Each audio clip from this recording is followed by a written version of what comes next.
The following programming is made possible through a generous donation from Randall Lewis, Executive Vice President of Upland-based Lewis Operating Companies.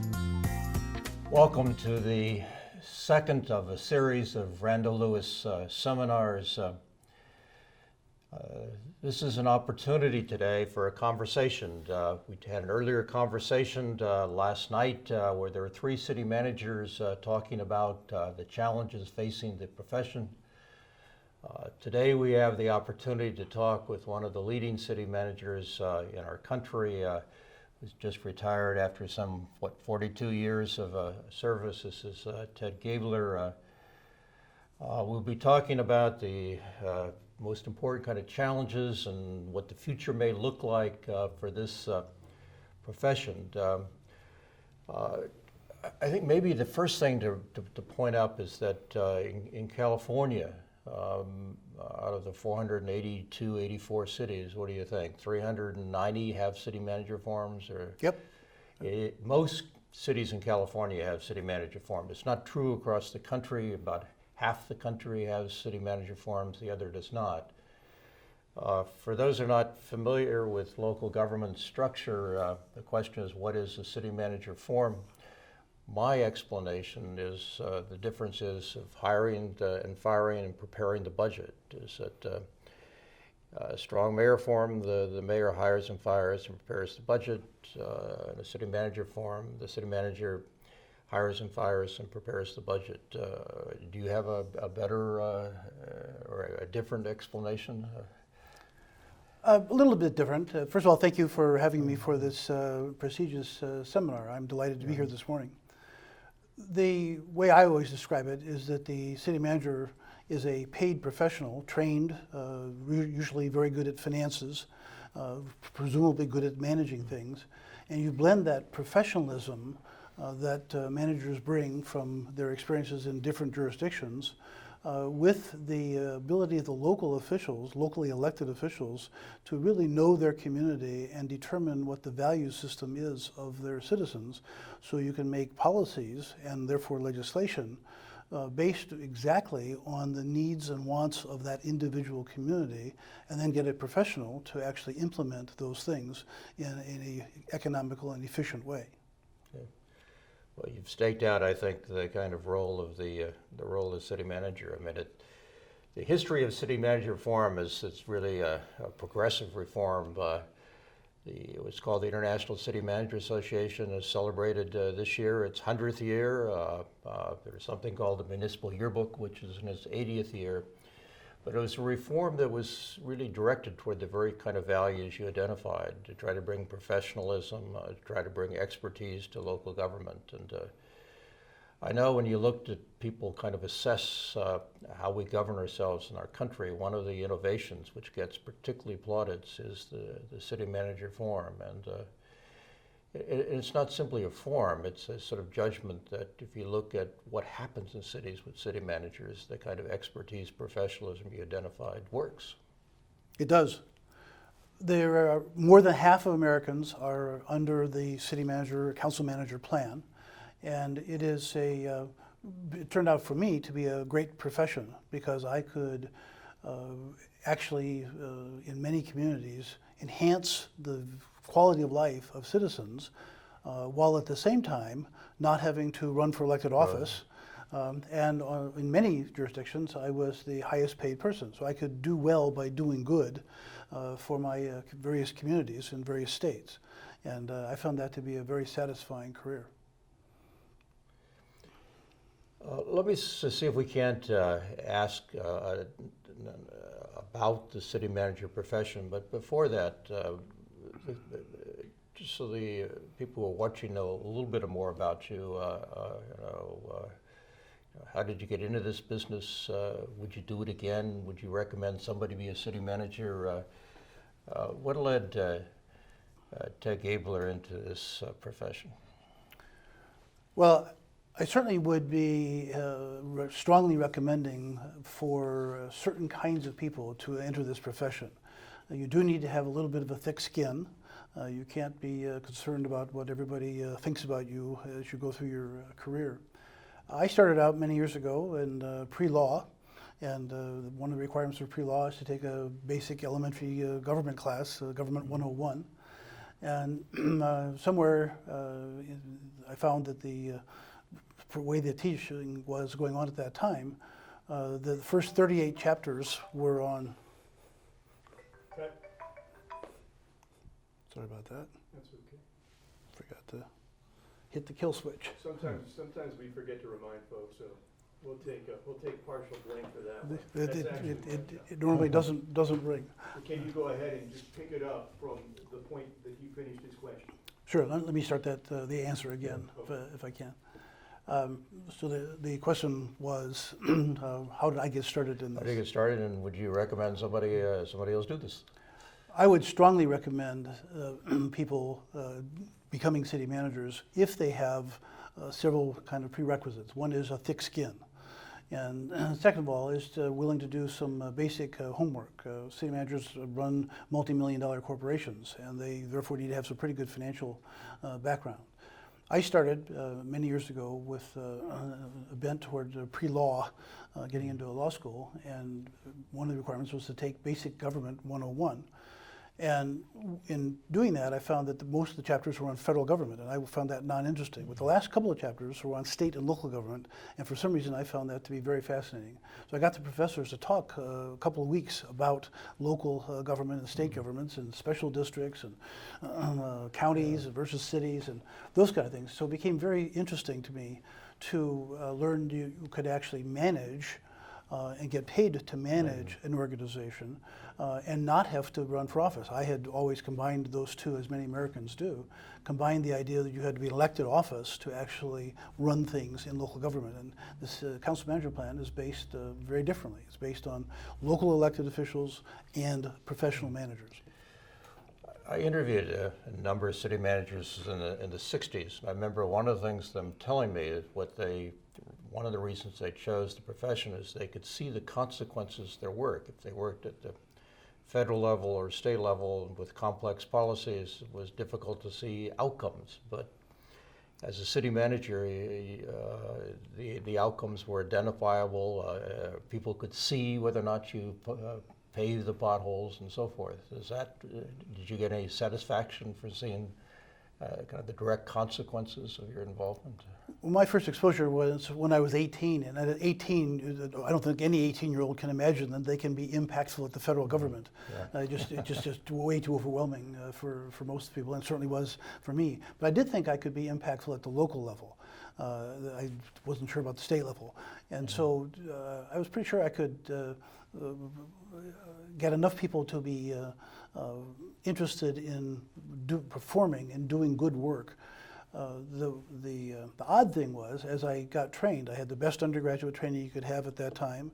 I went to graduate school at the University of Pennsylvania's Wharton Graduate School in Philadelphia. So I moved from the Midwest, Ohio, to Pennsylvania, then had my last internship in Salem, Oregon, because I did not want to be regionally typecast. So I was purposely accumulating multi-state experience when I was young. And then finally back to Maryland for a couple of years, and then finally my first city manager job back in Ohio.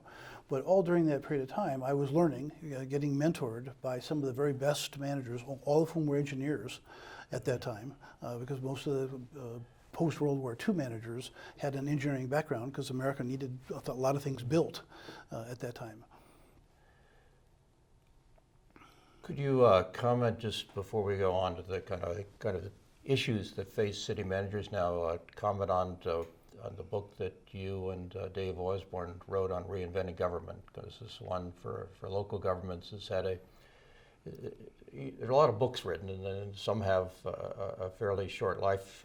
This has had, I think, a very profound effect on how city managers and local government has worked. Well, I was very proud. The book came out almost 23 years ago. It came out in February of 1992, and has sold over 1 million copies. By far the largest book about government ever published, and has been translated into 22 different languages, and is still being used worldwide as people start to model how they can transform the bureaucracy part of government. What we wrote about was managing, not policies. I'm not a policy guy. That's the elected official's job. But I do know how to not only manage in a government setting, small or large, but I know also how to change it. And that was the exciting thing to me. The book is about changing government. Roughly, we have a 19% approval rating for governments. We have 90,000 non-federal governments in America. Just in America, 90,000 non-federal governments. So about 3,000 counties, 20,000 cities, 14,000 school districts, 16,000 special, 35,000 special districts, and a lot of government. And 16,000 townships. So all of those are, and it confuses the American public to have that many elected officials with taxing power to do things. And so to have an opportunity to work in that kind of a environment and be able to roll up your sleeves and change things at the local level really was very helpful. Yeah, if it's a book that you should read, I think, and that there's 10 principles that I think one needs to sort of weigh and see what kind of translation you can make back to your own city or governmental form. To have the opportunity to talk about change. And what the book does is highlight changes that bureaucrats, not so much elected officials, but changes that bureaucrats made. Oftentimes they thought they were breaking the rules somehow, but in their desire to serve the American public, bureaucrats, third-level people in the finance department in Fairfield, California, or the public works director in Phoenix, Arizona, or the police chief in Madison, Wisconsin, all did things differently that we chronicled in the book. That turned out to be a really good example of how government could be more effective, more efficient, better respected, higher morale for the employees who work in government. So we chronicled things that were successful changes. It wasn't theory. It was all of it was very practical stuff, which is why I think it sold so well, because it became really good examples of what people could actually do to make governments better.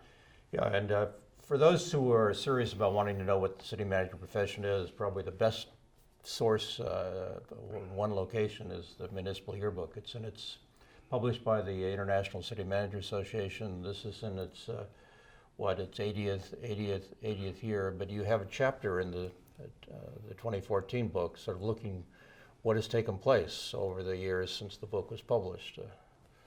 Yes, and of course, in 23 years, hopefully there was a lot of changes. Again, we were focusing largely on what the 23 million Americans who work for governments, where one out of 6 workers in America works for a government agency. And so we're very large. We were hoping that the book would highlight what colleagues had done, again, necessarily without permission from elected officials or mandates from elected officials, that they could do to just make their own working space better, and therefore the citizens that they serve be better served more efficiently. Yeah. Since that time, obviously since the book came out, lots of people have taken that to heart. A lot of elected officials have picked it up and have driven even faster changes in many cases, to all with the idea of making government more effective. Americans are angry, and sometimes appropriately so, with how slow things are, how backward in technology many governments were. I'm delighted to say that many governments are really right at the cutting edge of technology in terms of what they're doing and how they're serving their citizens. And my whole life has been spent trying to improve the image of our industry by making our industry better. It's a book, if you haven't read it, one should read the book by Osborne and Gaebler, Reinventing Government. But if we could sort of move now to 2014 and draw upon your 42 years in this business of being a city manager, I'd like to try to identify sort of major issues that I think are before cities for this governance form.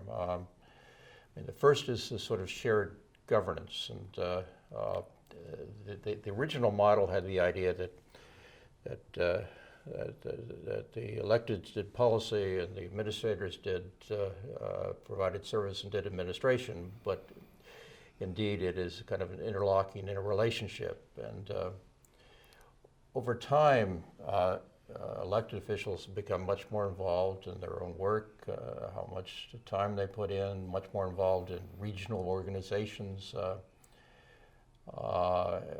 Maybe their campaigns become more serious, which then they have to stake out platforms. And it seems to me that one of the major tests of a successful city manager now is this relationship he has with the elected folk. Could you comment on this sort of shared governance and whatnot? And I think maybe looking back and then looking forward to what you've seen in this interaction between managers and council.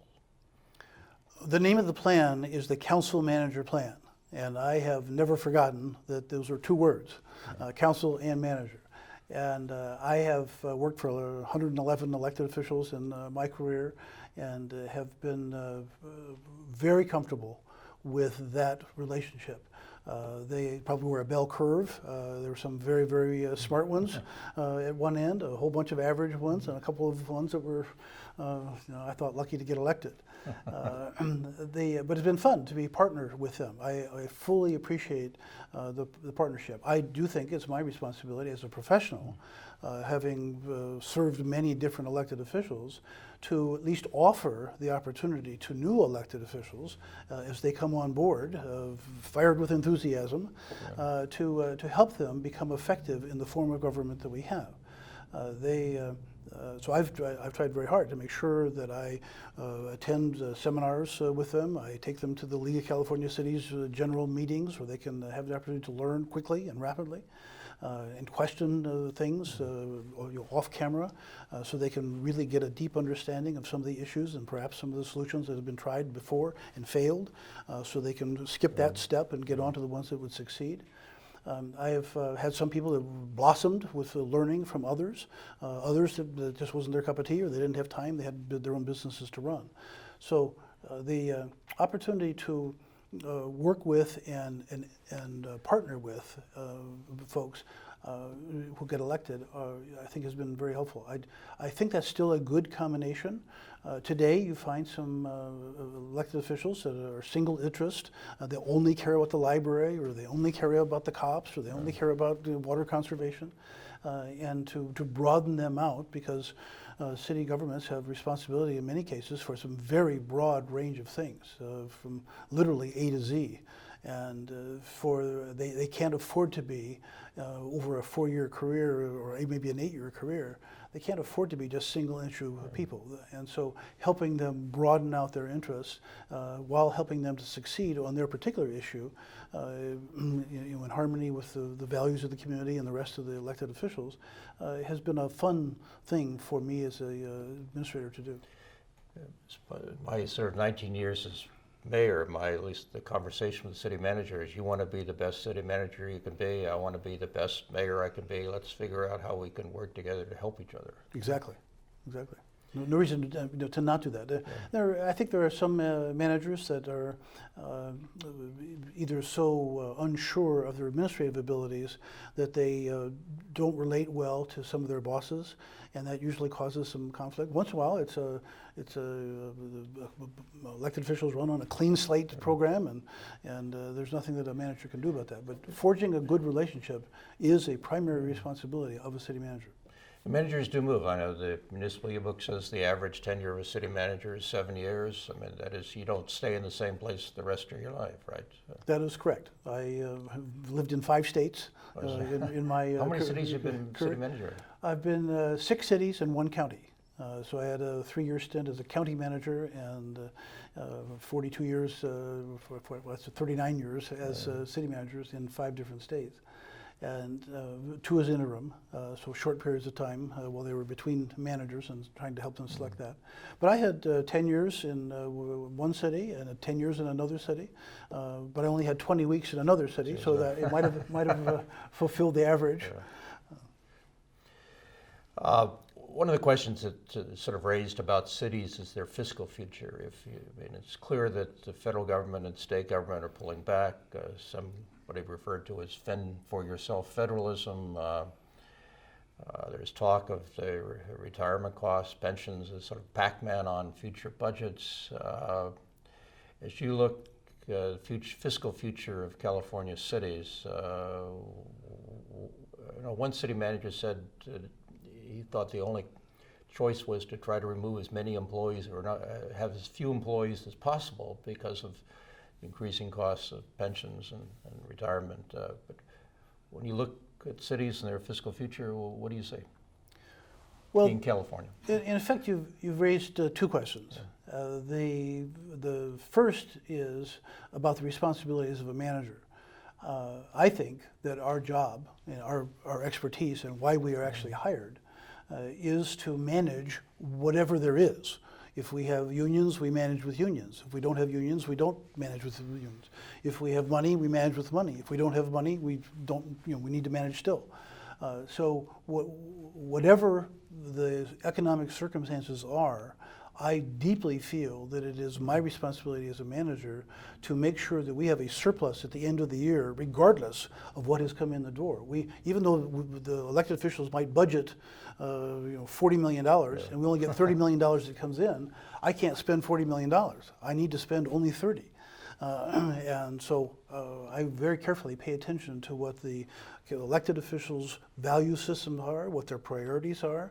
We make sure that we have annual retreats and other meetings, public sessions and public hearings to get input from the citizens. So I deeply understand, and the staff deeply understands, what the values are of the community and what the priorities are. So during the course of the year, if revenues shrink, I need to bring that in to make sure there's a surplus. In the last city I just retired from, Rancho Cordova, near Sacramento, a city of about 70,000 people, well, we lost 40% of our budget from the high to the lean years, and we still had a surplus. And so the public and the business community understood that we will be fiscally well managed regardless of what the economic circumstances were. And that was the measure that they had for us. Did you have a surplus? And all other little questions, did you fill the pothole on time? Were your police kind to their customers? No, all that faded into the background because we produced a surplus every single year. I think that's very much the responsibility of a manager. Is there any number of surplus? I mean, the city of Riverside, he's talking about a 15% surplus. Did you have any kind of number you look for? Well, that would be high. We tried to have somewhere around 5%. I think that's a good enough margin because a lot of bills come in at the year end, and you're not really sure what your bills are. Really, you don't really know until August what all the vendors have finally submitted their bills for to be paid out of one fiscal year. So 15% I think would be high. It probably means you had a windfall of income in that particular year, or some major project didn't get done. Now, the second question that you raised was about the fiscal situation in California. And there are a couple of things going on. Some revenue sources have dried up. Years ago, we used to have revenue sharing from the federal government. That's long gone. We used to have in lieu taxes. That's gone. We used to have redevelopment fees. Those are gone. So some of the things that local governments have relied upon for their fiscal balance are gone, and we need to manage with that understanding. That's on the revenue side. But on the cost side, there are some disturbing things. The legislature in 1998 or 1999 in California passed some laws when there was the dot-com bubble and things were going great, and people had money and people felt like they had money. It would continue forever. And so they passed it on a very narrow margin. It went to the CalPERS, the retirement board, statewide, and it passed by one vote there to add a bunch of plans, very expensive plans. People said, we're just adding the plans, we're not funding them. We're just adding the plans, making them an option, a cafeteria plan, putting things on the shelf to be picked up later. Immediately those were picked up, like 3% pay for the police and fire folks, 3% of 50. We're at 90% pay after 20 years worth of work.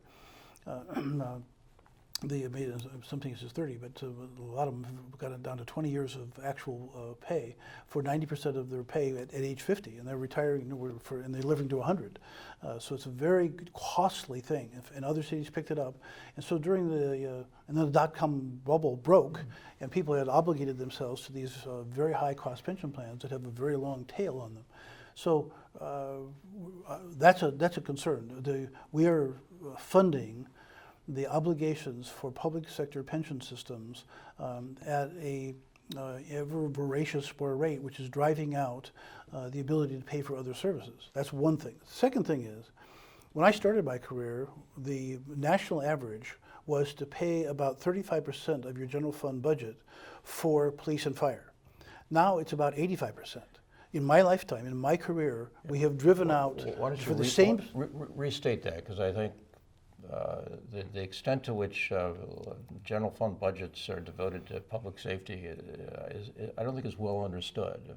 What number that is? Right. If your budget is 10 million or your budget is 100 million, whatever it is, depending on the size of your city, not just here in California, nationwide. When I started 50 years ago, 35% of the general fund budget went for police and fire services. All their pensions, their costs, their cars, their equipment, their bullets, whatever it might have been. And there's this perception that we were relatively safe in America here in our communities, in most communities. Now that cost is 85% of the general fund budget. So we've driven out, we don't pay for roads very much anymore. We use gas tax instead of general fund revenue. We don't have the libraries or the swimming pools, the recreation programs, or programs for the homeless, or incentives for businesses. All that has been driven out by the cost of police and fire for essentially the same level of safety.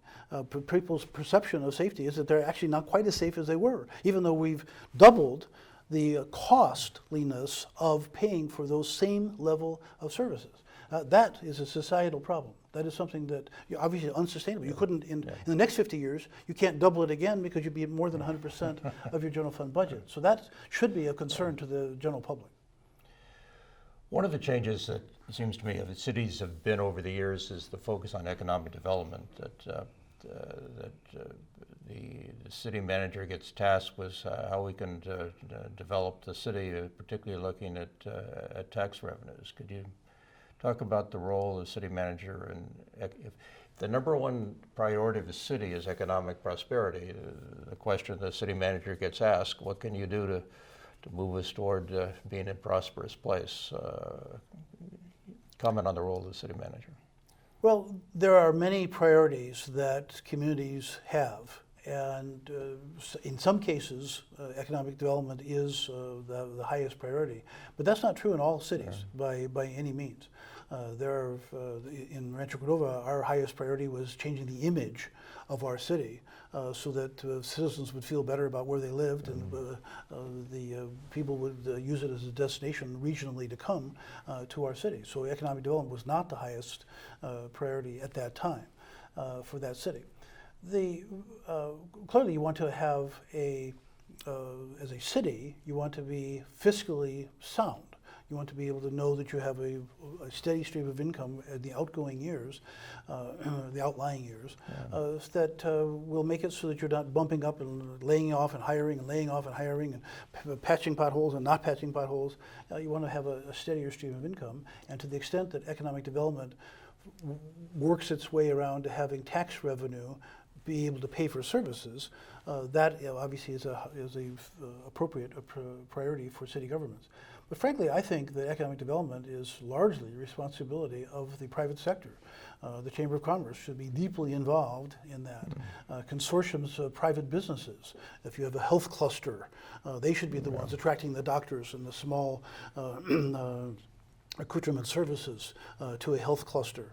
If you have a plastics cluster or an agriculture cluster, frankly, the private sector is much more efficient, much more attuned, has many more resources that they can bring together. Now, city governments need to make sure that they have clean processes and efficient processes to get buildings permitted and things zoned, and certainly infrastructure, water and sewer, and airplane capacity or airports, and we are responsible for making sure that the environment is conducive to that. But that's a little different than me going out knocking on the door of business A or business B and saying, why don't you come to my city?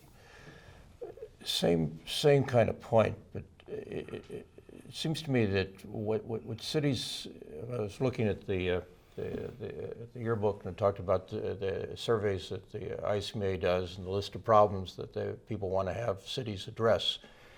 And it seems to me over the years they've changed. They're much broader and more, they require more kind of collaboration outside. It's not simply what you do at City Hall. There are a whole series of other, as you began to suggest, participants in making a good city. I mean, maybe looking back at your own start and I like the language that in the yearbook they call it multidisciplinary, multi-sectoral approaches to service delivery. But could you talk a little bit about the role of the city manager beyond City Hall and kind of encouraging and promoting coordination and cooperation?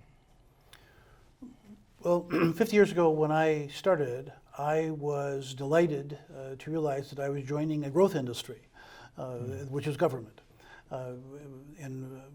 Prior to 1932, when Roosevelt got elected, Americans were spending about 20% on all governments, federal, state, local, schools, all governments, about 20% of our national GNP, gross national product.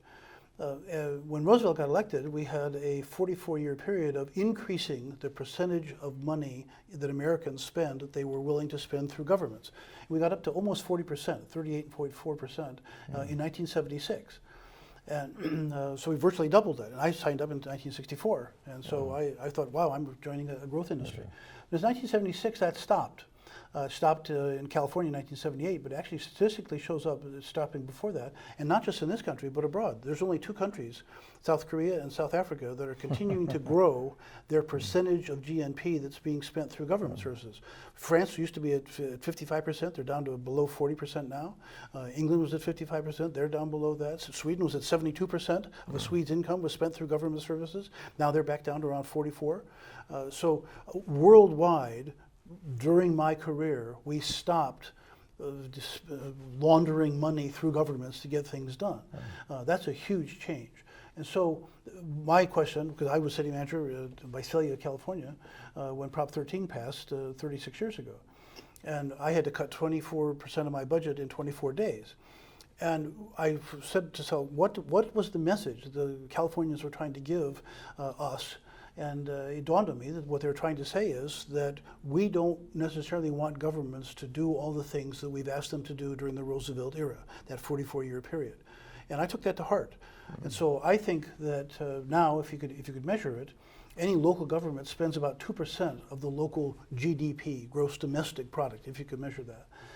We spend about 2%. And so to waste that on providing retail level services seems to me to be an anachronism to paying homage to the past.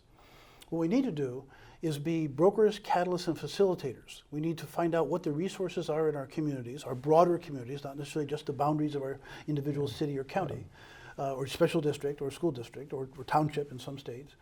We need to be aware of the resources before that families are spending, that churches are spending, that businesses are spending, that nonprofits are spending. And we need to use our money selectively and strategically to leverage the nonprofits being able to do something. We found a nonprofit that was fantastic at putting on special events, fireworks and Christmas parades, and three events a month. But they were struggling because they couldn't pay for insurance. Well, insurance is easy for city government to pay for. We buy it bulk and get it cheap. And so we provided housing, office space, and technology, and some insurance, and they have blossomed, and they do $400,000 worth of special events a year because we were able to get them over a hump by strategically using some of our money to do it. Otherwise, I'd be paying recreation leaders with their pensions and other things to do the same kind of work, far less use of volunteers, far less involvement of the community, and more sterile. So today's managers need to know how to relate to the issues of the community, how to relate to the resources that exist in the community that are not just tax resources that come through City Hall coffers. And I spent most of my time out of City Hall setting up, of course, a management team to run the $50 million corporation.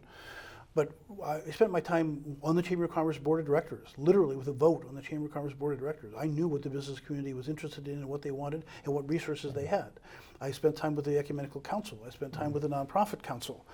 So I was deeply aware of what resources the community had and was able to bring together those kinds of things. I sit as chair of the California Capital Air Show, which is a 60-mile radius, probably 200 jurisdictions in that area, and probably a 10 million population. I can bring resources as chair of the air show board to bear on that annual event that serves the entire region. There is a end of the article, one of the articles in the municipal yearbook talking about what city managers, what they're doing in the future. I like this quote. It says, "Managers are now facilitators or moderators of the community conversation. They hold responsibility for setting the tone, the norms, and standards of behavior for their organizations." What's your take on that call? I think I wrote that. You wrote that. You like that? Exactly. That's exactly what I'm saying. We need to, managers today not only need to know how to manage a budget and hire and fire the right kind of people, and created a culture that employees enjoy working in and citizens enjoy interacting with, but we need to be aware broadly of the issues in the community and how we can help them along. I founded in a couple of different cities a leadership program to make sure that there was a steady supply of people who were getting oriented each year into the values of the community, the resources of the community, the problems of the community, and I would pose to them broad, big questions. What is the future role of the city versus the education system? Or is there some role that we should define or redefine? What is the role of county government these days versus city government? And how can we blend the resources of those things? Those are things community leaders need to know. You just don't wake up each morning knowing how to be a mayor. You need to have some background where you can get involved and understand the depth and breadth of the goodness of each community and to some extent the problems, and then raise your hand and say, I'm going to take a volunteer role, either as a city council member or elected official or as just as a volunteer, to make my community better. And those are the folks I enjoy very much working with in each community. County, which is a huge employer, offering many different kind of services in cities. For the most part, in my experience was we didn't know what each other were doing. What kind of relationships were you able to create or strike or develop with counties where you were a city manager? Every city that I've ever been in, I had some kind of a regular meeting, either with the supervisor from the district we were in, or with the CEO, or both. And when I was CEO of Nevada County, up in Nevada City and Grass Valley, I did that with the 3 city managers and the elected officials. So we would have 2 elected officials and me, and then the various cities come together for a quarterly formal meeting and several informal meetings in between. You had quarterly meetings. Quarterly meetings. No, in Visalia it was a monthly meeting, and I had the fortune of having Brad, who came as from city manager here in Riverside, to Sacramento County, and so he and I, Brad Hudson, he and I would meet on a monthly basis, one at his place, one at my place, and just talk in general. Both of us had been county managers, both of us had been city managers. And so we had that mutual background, so it was very easy to have a rapport, and we exchanged resources. County has put in $100,000 into the air show because of the rapport that we've been able to develop with the county government. Remember once being in Sacramento when the legislators looked at one of these committee testifying and said, until the cities and counties are together, we're not going to pay any attention to you. But I think the notion of city-county cooperation, particularly as you have less resources, becomes more important rather than less important. Very much so. And the counties, counties literally are a creature of the state. They are mandated by our Constitution to do some services that the state is responsible for and has delegated both money and responsibility to counties to do. Very few cities have a responsibility to do the things that the county would normally do. So their issues are different, their funding streams are oftentimes different.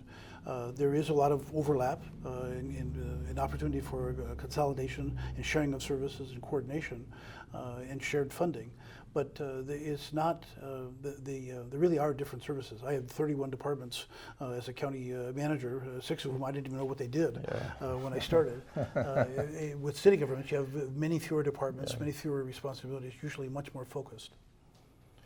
One of the major changes, obviously, since you started, is in technology and the internet and the sort of emergence of social media and the kind of difficulties of newspapers and their circulation. Maybe you could comment on how technology, particularly the internet, has changed what city managers do and what will do in the future. I think it's changed a lot. Of course, I started in the day of typewriters, slide rules, and those kind of things. So, obviously, those changes have been made society-wide, not just affecting government.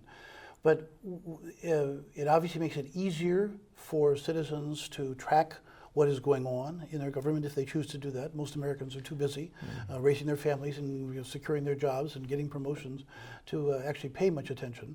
There's a very narrow band of people who really are knowledgeable of or have time to be interested in things if things are going well.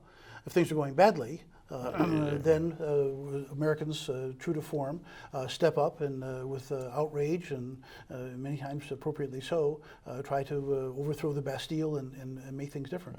The internet provides now an opportunity for much greater communication that is non-linear. It goes all over the place in different directions. And so the days of being able to control the media, control the outlet, and control what the citizens know is long gone. And when I started, if we didn't issue a press release on it, usually the citizens didn't find out for several months. That's not the case anymore. Gavin Newsom wrote what I thought was an interesting book, Citizenville, I guess it is, about how to take the town square and reinvent government. Right. And maybe just how do you see government being reinvented through the digital changes?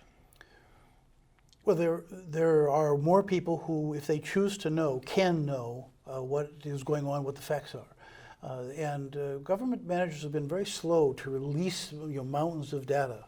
We have tons of things we collect on a regular basis, building permits and arrest records and revenues from different kinds of businesses and how fast it's coming in and how isn't, who's on the delinquent tax record, all those things. We have thousands, millions of records. And by making those more available to citizens, they can develop apps to do various kinds of things that will benefit the citizens and benefit the governments as well. So there was a mindset at one time, we have to protect our data. Now it's obvious that we should be much more open with our public data anyway. The public's paying for it, why don't they have access to it? And see what they can do with it, see how they can use it, how they can increase the goodness of government and the speed of government. One of the disagreements I had with Brad Hudson when he was city manager was over the question of crime data. And it's, people are always asking what is happening in my neighborhood. And there are now different apps or different kind of programs. So as a city manager, how did you deal with crime data, which is police collect, and making it public? In the city that I most recently managed, we contracted with the county, Sacramento County, for our police services. Yeah. So it was the county again that kept those records. Obviously, there are some records, criminal records, that need to be kept private. It's a violation of privacy to not keep them private. But most of the data that we have in public works, or water systems, or health systems in many cases, or crime systems, court records, are all data that I think the public could benefit from. There are some people who have time to sit there and analyze masses of data and come up with conclusions that are actually helpful in policy making. And if they want to spend their time privately and with no cost to government for doing that, it seems to me that would be an advantage. We ought to be encouraging that. I have several fundamental disagreements with how governments operate normally, and I've spent my entire career trying to change them to be better. And technology is one of the ways of doing that. It seems odd to me that we in government don't follow the pattern that the private sector uses. Nobody has any knowledge what the budget is of Apple or IBM or McDonald's. Nobody cares what the budget is. But each of those companies, at the year end, when the books are finally finished and closed and audited, then they publish a 4-color glossy report of what goodness they've done, how they've added to the value of the community, how they've patented new products, how they've increased their diversity in their staffing, how they've been helpful to each of the local communities that they serve in. It seems to me that the private sector does a really good job after the fact of telling what they actually did. Governments never do that. We start at the beginning with unfunded mandates and things we can't afford, and union contracts, and we issue pink slips to half the teachers in California every year, and we create this cloud of uncertainty in America, and certainly in California, over government funding. And then somehow we find money at the end, or the legislature comes through, or something happens. It gives us a very bad image. So in my jurisdictions, we downplayed the budget process, and frankly, in 10 years, I never had a citizen ever come to a budget hearing, the state-mandated budget hearing in June. Nobody ever came. But in February, when the annual report was finished and the audit report was finished of what was actually done, then we would have the Chamber of Commerce host a open city meeting with several hundred people coming together to learn what we had actually done compared to what we said we were going to do, what the cost was, what our profit was, if you will, what our surplus was for that year. And the business community got a chance to ask the questions that they cared about. The citizens got a chance to ask the questions they cared about. And they gave a little bit of hint of what they'd like to see in next year's budget. So we used it as a platform for starting the next year's budget while we touted what we had actually done and been able to do for the citizens with their taxpayer dollars.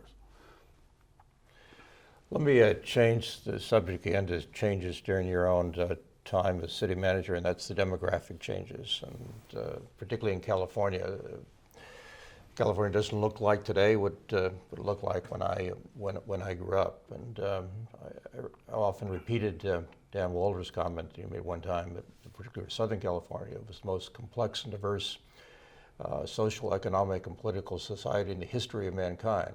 I think it's probably a proposition that's defendable, but demographic changes and what they represent for cities and city managers. Well, I think it is an important change. I think it is a fact that's changing. It's been, America has always been a welcoming country. And it's been kind of amusing to me to see France now struggling with an infusion of people of different colors. Some of the European countries that have been largely white, dealing with Turkish residents and other people, and trying to deal with the greater diversity, where Americans have several hundred years of actually doing it, not doing it necessarily well, but doing it very for a longer period of time than many societies. So it is a change that's occurring, and we're finding that in the people who do not have a European background oftentimes have a background where governments have been corrupt, or there's been rampant nepotism. There's been only run for the family, and whether that's Asian countries or Hispanic countries, or we're now finding certainly some of the African countries, they don't have a history of the kind of government that is designed to serve all, and where the winners win and the losers lose and wait for the next election to do something about it. And so we're finding that some of the people who are coming to power have no tradition of serving all of the constituencies of their cities, and they get elected to serve their clan, their family, their grouping of folks. And I think the people who aren't in power at that particular time in that community are frozen out, and they're surprised at that. It's a change in the value system, and that causes managers problems, because if the value system is conflicting in the community or at the elected official level, as that transition is taking place, but it hasn't quite been complete, managers have a difficult time operating. We are hired to produce good, safe, economical, thoughtful, intelligent, innovative governments. And when decisions are being made politically, strictly for a segment of a community or a neighborhood or a downtown or the people on the other side of the river, whatever the jurisdiction is, that oftentimes creates awkwardness for professionally trained managers, and many of them have found they've had very short tenures in communities like that. So it's a difficult thing. As managers get more and more accustomed to it, and as people get more and more, as we said the other day, third generation folks oftentimes have a different perspective. They've learned the value of democracy with a small d. That's not true of some of the folks that are recent immigrants, and it's going to take a generation or two to change and acculturate some of those people. One of the changes in demography has been that of age and the aging of the population. Any way that you've dealt with age I mean, I heard a couple of people say that successful cities of the future are ones that are going to be good for senior citizens. But is that a value that you pondered or worried about in your career? Not so much. We did watch Japan as it aged before we did, and there were.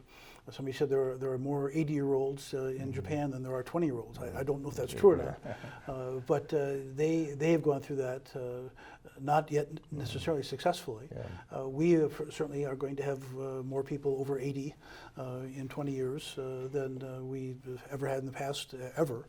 And yet we still, we need to serve. We as managers need to serve the entire population. And so if the value system of a community is to have more money going toward services that serve the elderly, that's fine. If the conflict comes when you have half of them who want to have resources going to serving the elderly and half of them who want to serve teenagers and build swimming pools and the kinds of things that serve youth, those conflicts need to play out because they are legitimate needs in and of themselves with limited resources. And so that's what politics is about, is taking limited resources and serving the best we can multiple constituencies. Political science, we have a conflict over scarce resources. It was sort of the sort of summary, the summary comment. City of Riverside and City of Anaheim, City of Garden Grove, and many other cities are looking at where do I find the next good city manager? What advice would you give to city leaders, both elected and private, about selecting a good city manager? I mean, I realize cities are obviously different, but what advice would you give? Cities that are small, and we have many small council manager cities, 5,000, 10,000, 15, 20,000 people. Those cities can afford to have a new city manager, somebody who has not been a city manager previously, somebody who's been in the profession, perhaps learning. But I think cities that small can afford to have somebody who is learning. I was given a chance in a city of 10,000 at age 30 to be a manager. I'm sure I made mistakes at that time, but I learned from those mistakes. And so the cities that I served subsequently benefited from the successes I had and the failures that I had.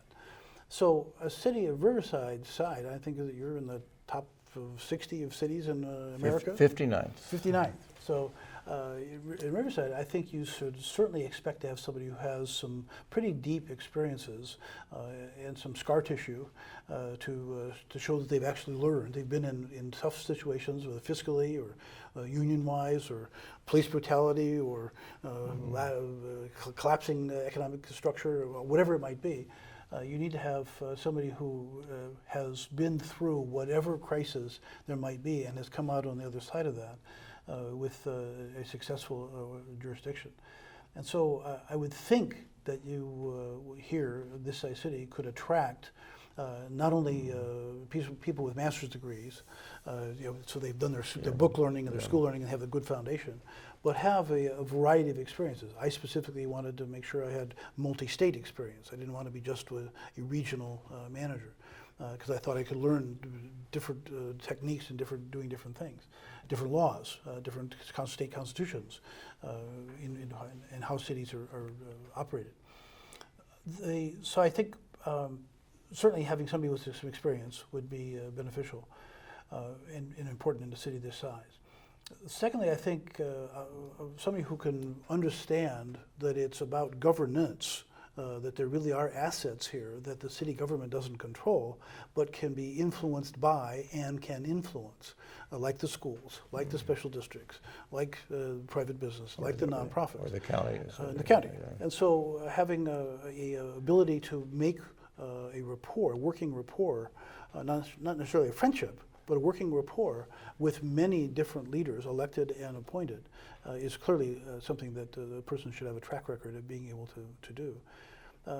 Also, we have 23 million Americans who work for governments, and we have several thousand employees here in this county that are sometimes demoralized by shenanigans of elected officials or things that go on. Sometimes demoralized by things that go on inside the bureaucracy. And so somebody who can take those wonderful, usually educated, altruistic public employees and motivate them to be a cohesive, excited, innovative workforce would have huge benefits.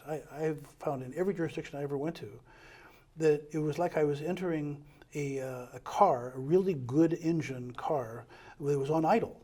And I found if I just pressed down on the accelerator by providing some direction and permission to do things, these highly trained, functioning people, without being driven with we don't have the profit motive to drive us. We don't get paid bonuses for being better than the next person. And so by just stepping down on the pedal, oftentimes you can get a great deal more productivity out of the same organization with no adding of resources. And finding somebody who knows how to step down on the pedal, not step on the employees, but motivate the employees so they want to do more things. A lot of people are attracted to public service because they want to do good. And you harnessing that trait in public sector employees is a really good one to do. And I found that it pays dividends over and over again. So somebody with that skill at building a culture of fun and productivity and excitement would be a good trait.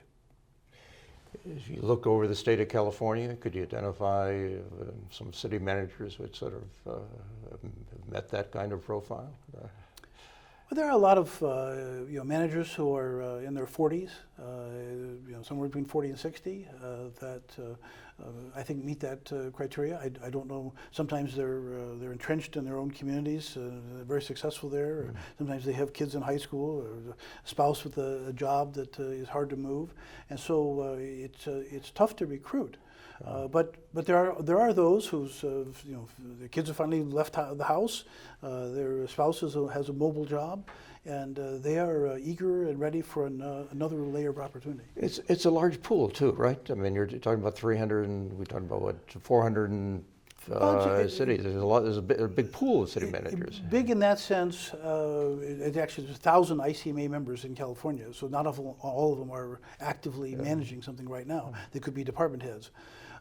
You might get somebody who's been a department head at a county, or somebody who's been a department head at a larger city, or an assistant manager someplace.